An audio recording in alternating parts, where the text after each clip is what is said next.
I'm not dead yet. This is and isn't about the shipping forecast. I don't know how familiar people still are with the shipping forecast. It's that iconic incantation of the sea, cut into imaginary maritime areas: Viking, North Easteri, South Easteri, Forties, Cromarty, etc., etc. It's sort of like a very ritualistic, poetical sort of prayer of the various here and there's. It's a sort of it is poetry, I suppose, but very dadaistic poetry. This is my version. It's called "And Now the Relationship Crisis Forecast, issued by the sane side of yourself on behalf of the Merry Time and Keep Up Your Guard agency." The general synopsis at midlife is late 40s, dogged by blighted love life, new all-time low expected by that time. Sex, occasionally very poor at first, becoming moderate or good. Fuck all, hand over fist, wanker. Marriage 3 or 4, becoming a bore, blonde man trap, 34, 24, 34. Sexy Mrs. Fitzroy, formerly Mrs. Finisterre, affair deepening rapidly, expected imminent. Becoming Byronic, getting carried away, hoisted by one's own petard. Chances it'll work out all right, moderate, becoming decreasing slight.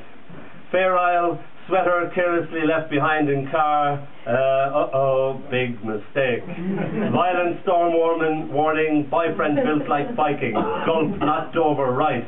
Becoming cyclonic, moronic, severe icing, oh shite, despair, panic, flight. What more could go wrong? Chelsea 2, West Ham 1. Town gossip, Lundy Fastnet informs wife. Accused of infidelities, backing off into continual lying. Veering towards disbelief, clothes thrown out in street. Locks changed. Caught fast in net like trashing fish. Future visibility, moderate, becoming poor in showers. Drunk again, singing in the rain. What's it all about, Alfie?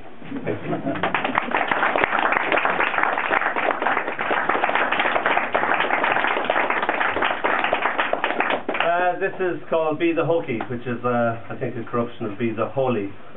Just like you weren't allowed to take the Lord's name in vain, and it became by his wounds, and even that was too much, and that became swoons.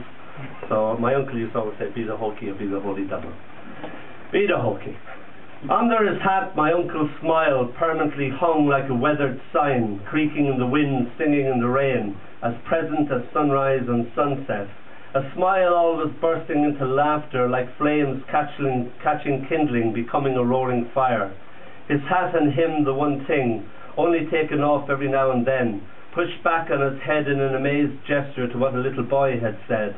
Well, be the HOKEY, or be the Holy Dublin. The same words spoken in 1,000 different ways, set alight with his smile's delight. Now he has walked off without his hat. Death told him he had no need of it.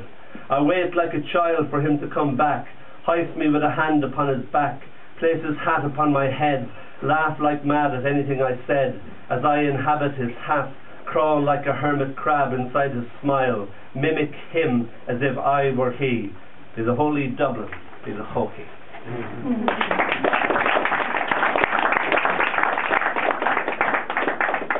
This is called Mea Culpa, Mea Maxima Culpa.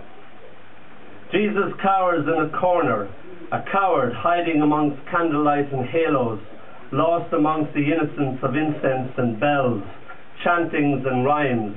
The Virgin Mary blushes with stained glass and the hopelessness of prayers, stares beatifically and blankly back at me like a plaster cast statue.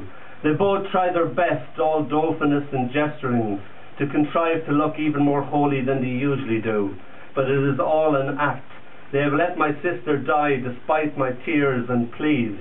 My love should have been enough to keep her alive. It wasn't.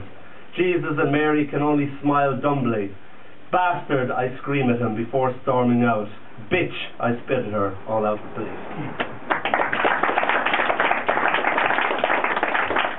Very short haiku called Pet Names. Niall has a pet name for me, but I can't tell you what that is. Personal, private. Pet names. He called her Yum Yums. She called him Cutie Wooty. Now just bastard.